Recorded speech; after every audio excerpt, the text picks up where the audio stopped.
Everyone agrees that pain is a universal human experience. We now know that a person's pain experience is 100% of the time produced by the brain. This includes all pain, no matter how it feels, sharp, dull, strong, or mild, and no matter how long you've had it. You might have had it for a few weeks or months. This is called acute pain, and it's common with tissue damage, say from a back injury or ankle sprain. And this is a normal and sometimes a protective response from your body. And generally, you'll be encouraged to stay active and gradually get back to doing all your normal activities, including work. Or your pain might have lasted for 3 months or longer, and this type of pain is generally called chronic. And with this type of pain, tissue damage is usually not the main issue. What's often less clear, though, is what you should be doing when you're told you have chronic pain. Well, in the United States, chronic pain is a really big problem. 100 million adults, that's 1 out of every 4 people, have chronic pain issues, and this can be extremely frustrating. Having a brain that keeps on producing pain, even after the injured body tissues have healed, is no fun. Those with chronic pain say it still feels like there must be something wrong. This presents a real challenge for them and the healthcare providers who are trying to help. For most people, once anything dangerous is ruled out, healthcare professionals can explain that most injuries in the body are healed, as well as they can be, by 3 to 6 months. So ongoing pain being produced by the brain is less about structural changes in the body and more about the increased sensitivity of the nervous system. In other words, it's more complex.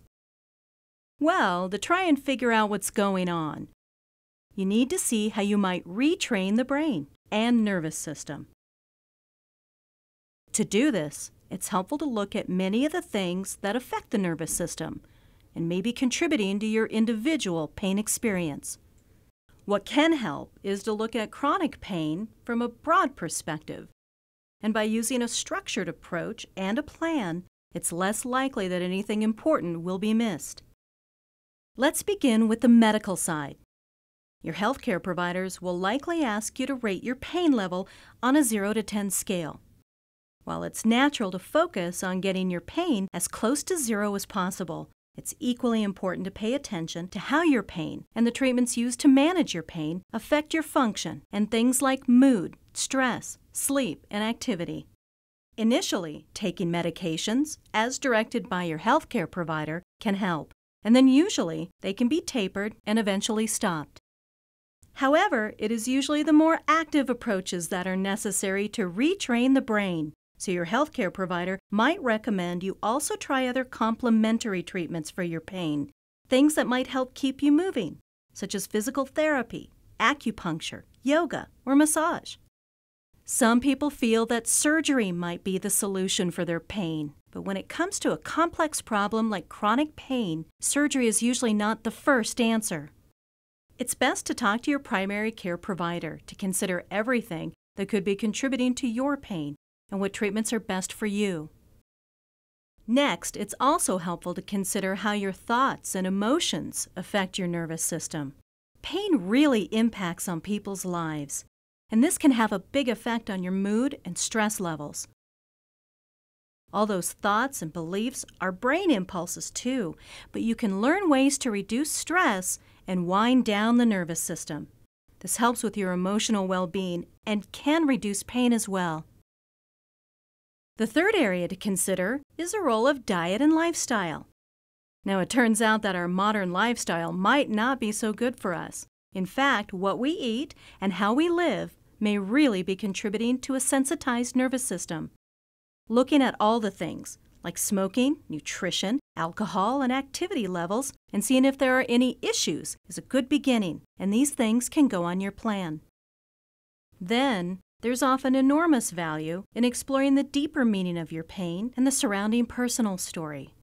By stepping back and looking at all the things that were happening around the time the pain developed or increased, many people with pain can make useful links between a stressful period of life and a worsening pain picture.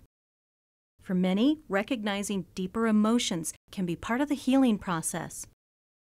Last, but by no means least, is physical activity and function. From the brain's perspective, getting moving at comfortable levels without fear and where the brain does not protect by pain is best. And you'll gradually restore your body's tissues. So, to sum up pain, it comes from the brain, it can be retrained, and when looked at from a whole person perspective, you can often find new ways to heal and manage your pain. So, make sure you're doing your part. Get a helping hand if you need it. Set your goals and continue living your life.